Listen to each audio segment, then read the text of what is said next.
the one and only Hillel Fuld.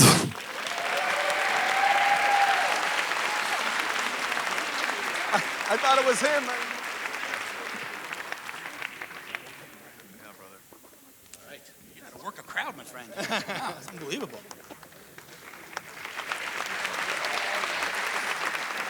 Wow, guys, thank you guys so much for coming tonight. This is unbelievable. And let's just say it right from the beginning, because this is the most important thing. Am Yisrael Chai. That's it. You know, as an observant Jew, I've heard Torah reading thousands of times throughout my life, but on the last day of Passover, we read this verse that, again, I've heard my whole life and I never paid attention to. And I heard it this year and I was like, holy cow, how did I never notice this before? What happens is as follows. This is the following scenario, right? The Israelites are at the sea. They have the sea in front of them, the unknown, black. Behind them, they have the chariots. They're like, what do we do now, right? So what do? They yell and they talk to Moses. They're like, Moses, what'd you do? Why'd you take us out of Egypt? And what does Moses do? He talks to guys like, why'd you take them out of Egypt, right? What does God say? This is unbelievable, unbelievable. God himself replies to Moses. He's like, what are you yelling at me for? Daber el bnei Yisrael, tell the Israelites to get in the water. Get in the water. What are you yelling at? It's not the time for prayer. Do your thing, go. Now, what's strange, first of all, God's telling people not to pray. That's interesting.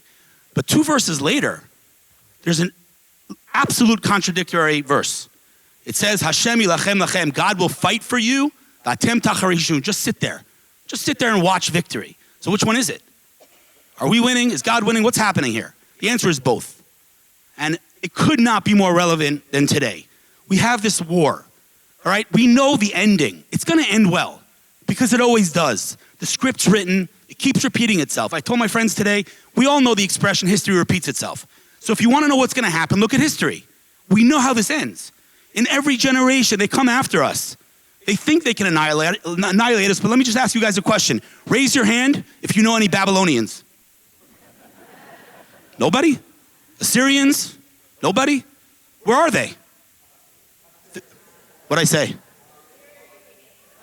What'd I say? Assyrians. Oh, I'm sorry. There are any Syrians in the room that I offended here? Sorry. Right? Like, where are these people? Where are all these empires? They're gone. And here we are. So we know how this ends. But that doesn't mean we need to sit back and do nothing. Each one of us has a job. Some of our jobs are to go into Gaza. Some of our jobs are to fight on the front lines of the digital war. Some of our jobs are to hug our mom, to hug our friends, tell everyone we'll be okay. We all have a job. None of us has the luxury of sitting on our social media and just reading like a drug addict. Because that's what, it's unfortunate, but when you're in this situation, it's kind of what you do. What's going on in the news now? You want to see, we all have to do something. And I know that when you hear social media, a lot of you are probably thinking, what kind of influence do I have on social media? I have like 2 followers or something, right? We've all heard this. I'm speaking to my echo chamber, right? What's the point? Guys, I don't know who made up that urban legend, but that is not how social media works, okay? If you have 1 follower and you share the truth and that follower shares it with his followers, you just exited your echo chamber.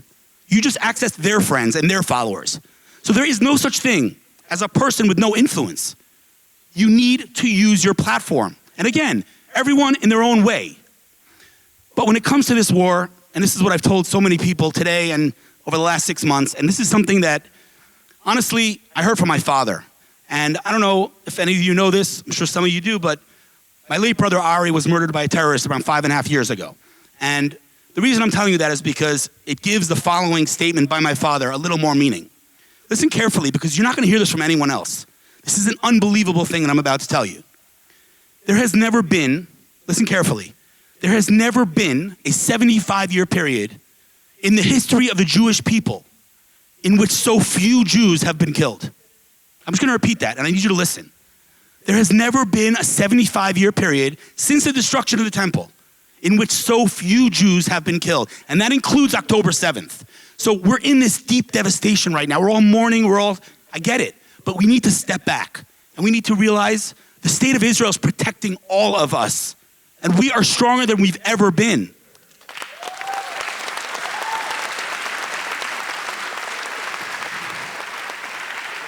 But it goes deeper. It really goes deeper. And again, guys, this is going to offend some people here, and I apologize. By the way, if you ever lose an audience, say this is going to offend you. Everyone looks up. What's he saying? What's he going to say now? Right? But it, what I'm about to say is a little bit controversial, but it really isn't. It's only controversial if you can't step out of our current situation and look at it from a historical perspective. But we need to do that. So, disclaimer: if it offends anyone, I'm sorry. But this is what I feel to my core, and this is the truth. It really is the truth. This war, from beginning to end, is a miracle. You're like, what is this guy talking about? But listen carefully. If you guys lived in the times of Purim, or Hanukkah, or Passover, or any of our holidays, and I came to you and I said to you, one day we're going to celebrate. Guys, Purim was the near genocide of the Jewish people. You think Ahasuerus was just some random king? 127 countries. He was the ruler of the world. And he agreed to annihilate us. We were done. Hanukkah, we weren't winning that war. Passover, 210 years of back-breaking slavery. If I had told you back then that one day we'd celebrate, you would have thought that's the most insensitive thing I could possibly say. How could you even say that? And here we are celebrating all these years later. And I'm telling you guys something. It's hard to see right now because we're in it. We're in it. But I'm telling you, we will dance again. We will. Simchas Torah. Simchas Torah will be Simchas Torah again, guys. We're not going to forget the pain. We're not going to forget the loss. We're not going to forget the mourning, but we will celebrate again. We will. How do I know? Because all of our holidays is the same story. Every single one of them. We know the joke, right? They came after us, tried to annihilate us, we won, and we eat. Right? It's a joke, but it's really not a joke, right? That's our story, and that will be our story here. And I want to tell you guys something else. Again, it's hard to swallow. It's really hard to swallow. But 20% of the Jews, 20% of the Israelites left Egypt. God, the 10 plagues, God bent nature, and 20% left. How's that possible? How did 100% not leave? The answer is we have a tendency sometimes, us Jews, to not see what's right in front of our eyes. We do. We have that tendency. It's unfortunate, but it's a reality. And I'm telling you, if you look at this war, as hard as it is, and it's hard, but if you look at this war objectively, historically, take a step back, get out of it for 1 second, and tell me something. And I'm telling you guys, this is controversial, and I'm gonna apologize in advance, but try to hear me objectively. If I told you that 3,000 terrorists marched into a country smaller than New Jersey with 8 hours of free hand and unlimited access to automatic weapons, just picture the scenario. Automatic weapons, spraying bullets in all directions. How many people would you have expected them to kill that day? Just think about it. 150,000? 100,000? 75? Not 1,200. Now, I would never use the word miracle to describe that dark day. It's inappropriate. But how on earth, logically, can we explain that number? And the answer is because they committed those atrocities. And that's horrible. And I can't even see them till today. But had they not, Israel would be wiped off the map. But forget October 7th, because that's really, it's hard. We're so deep in it, it's hard. So forget that. Put that aside. When was who's been in Israel over the last year? Raise your hand. Okay. Tell me something. How is it that thousands, tens of thousands of rockets, lethal, deadly rockets, landed in Israel in empty spaces? Where the heck are these empty spaces? Like, where are they? I go like this and I hit my next door neighbor. Where are these empty spaces? Every day we hear, oh yeah, these rockets landed in empty spaces. Where are these empty? It's crazy. But you know what? Forget that. The Iron Dome. We all talk about the Iron Dome like that's a normal thing. Let me tell you something. I interviewed Dr. Danny Gold, the inventor of the Iron Dome, and I asked him, tell me how you invented this thing. And he told me the story. He got the smartest minds in Israel into a room, and he said, we need to deal with this rockets raining down on Israel. And they all came up with ideas, and everyone had ideas on how to solve this problem, and he shot them all down. Pun very much intended. Sorry, I had to, right? And he's like, I know what I want to do. I want to detonate the rockets midair. And there was silence in the room. They're like, you want to, what? He says, I want to detonate the rockets midair. They're like, you understand that a rocket's in the air for like seconds, flying at insane speeds. That's not a thing. Sorry, Dr. Gold, but that's not possible. He said, I'm going to do it. He said, okay, good luck. So he went to the Israeli army. He said, I want to build a system that detonates rockets midair. They're like, that's impossible. He said, I'm going to do it. And he went to the Israeli government. Impossible. So he went to the State Department, U.S. government. They told him it's impossible. He went to the U.S. Army. Impossible. And now we have a system that detonates rockets at 96% precision. Like, if that's not a miracle. We hear about this Iran attack. 300 ballistic missiles and drones, 99% detonated. If that's not the splitting of the sea in 2024, then what is? These are miracles happening before our eyes, but we don't see it. And I understand why we don't see it, because we're in it. But we need to open our eyes. We need to look at this war. It's hard, but we need to look at this war through a historical lens, because if we look at this war through a human lens, through a logical lens, we will lose our minds, because none of it makes sense. Why is the world even obsessed with this war? Do you guys know how big, it's such a crazy thing. Like, if you take Hamas's ridiculously fabricated numbers, let's take their numbers and let's triple it.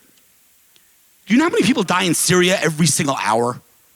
Like, why is the world obsessed with this war? But that's just one question among hundreds of questions. And the answer is, there is no logic. There is no logic. We know the script. It's all predicted. And I'm just going to leave you with one final story that I'm sure many of the people in this room know, but it's worth repeating. There's a famous story in the Talmud about, I think it's 4 rabbis, if I'm not mistaken, walking by where the temple once stood. And they see a fox walking among the ruins of the temple. They start to cry. They're like, wild animals walking where we just, our Holy of Holies was once there. It's tragic. And famously, one of the rabbis, who happened to be the youngest of the group, Rabbi Akiva, started to laugh. And they're like, dude. They didn't say dude. Why are you laughing? And he's like, what do you mean, why am I laughing? Why are you crying? They're like, what do you mean? There's a fox walking where the temple went. He goes, that's why I'm laughing. They're like, are you on something? He's like, this was all predicted. We literally have a prophecy. Shu alim hilchu bo. There will be foxes walking there. It was predicted. And if that prophecy came true, then the rest of them are going to come true. And these other rabbis who were his elders, he was the young guy, they said, Akiva nichamtani, you made us feel better. Guys, it's all predicted. Everything we're seeing today is hard. It's hard to swallow, but it's all predicted. Every single thing that we're seeing today was predicted. We knew it was going to happen. Maybe we didn't think it was going to happen so fast. Maybe we didn't think it was going to happen so harshly, but we knew it was going to happen. And the ending is a good one.